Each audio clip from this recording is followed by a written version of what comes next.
The arrival of the coaching carousel means we suddenly have a lot of high school recruits back on the board, and it's going to be interesting in the recruiting ranks coming up, not just through the transfer portal, but in the high school ranks as well. Travis Branham is back to help me break it all down, what we could be seeing here on the horizon. I want to start with this, and that's the biggest question in the world of recruiting when Jay Lucas took the Miami job.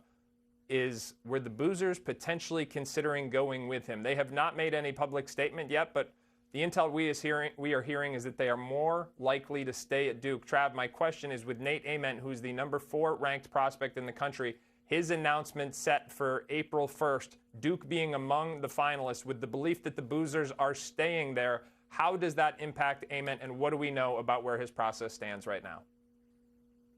Yeah, he's in decision-making mode. He's done with all of his visits. Most recently, he finished his last visit with the Arkansas Razorbacks, who made a very strong push and move to land his commitment. And so since he left that visit, I mean, this thing is still a bit of a question mark as we head down to these final, looking at the date now, 10, 11 days.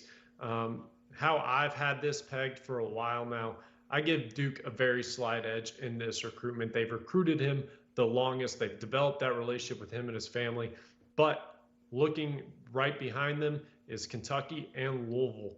Louisville similarly has ties to Nate Ament in the grassroots ranks. And they've also done a tremendous job in this recruiting process in getting involved and solidifying themselves as a real threat to land his commitment in Kentucky. After his visit was canceled back in August, they worked very, very hard in order to get him back on campus, got him on campus, and made an impression with him and his family. And so those are the 3 teams I'm looking at the closest. And despite Arkansas's very strong push, I'd have them in Tennessee and a tier below them. All right, as you look at those highlights of the Boozer twins, it's going to be very interesting if they can add Nate Ament to this group. It would give Duke, who already has the number 1 recruiting class in the country, the far and away best class. Remember, they also have Shelton Henderson and Nick Kamania there as well. Trav, a couple other names that we are expecting to finally come off the board here in the coming weeks, maybe even the coming days. Brayden, Burries, and Peat. Arizona is in the mix for both of those guys. Tell me where it stands with the Wildcats. Can they get both of them? They definitely could. Right now, I think their best chance probably lies with Brayden Burries. I think he is probably going to be the first to come off the board out of this entire uncommitted group. But this thing has continued to drag on. We were anticipating this thing to be done back in February, potentially even early March. And here we go. The calendar just keeps on turning. So talking around the industry and amongst our sources, Arizona seems to be the team that pops up the most. Like, you can talk to one source and they believe that it's Arizona versus Alabama. Another source may believe it's Tennessee versus Arizona, with Arizona being the common denominator, and that usually signifies good things for that program. But still, it's a bit of a question, not enough to where I am confident enough to put in a crystal ball.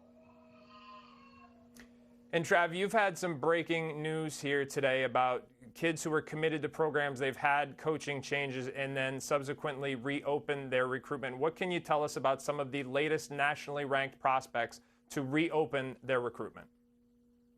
Yeah, just today we've had 2 players in the top 150 open their recruitments, and Dante Allen out of Villanova. He's a Florida, Miami native, played with the Boozer twins.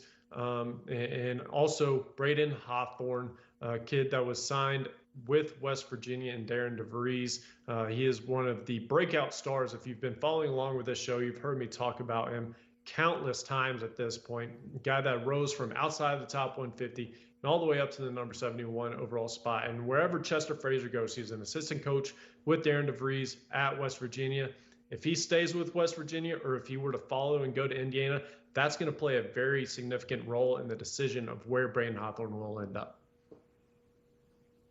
All right, and remember, we've already seen guys like Calvin Odie, Matt Abel go back on the board. So what suddenly looked like high school recruiting was over is no longer the case. We've got a lot of top prospects. These are guys who are capable of making an impact next season who are back on the board. So it's not just the transfer portal, it's the high school ranks as well, as rosters are now being built for next season. Trav, thanks as always for joining us. And again, you can find more of Travis's work on 247sports.com.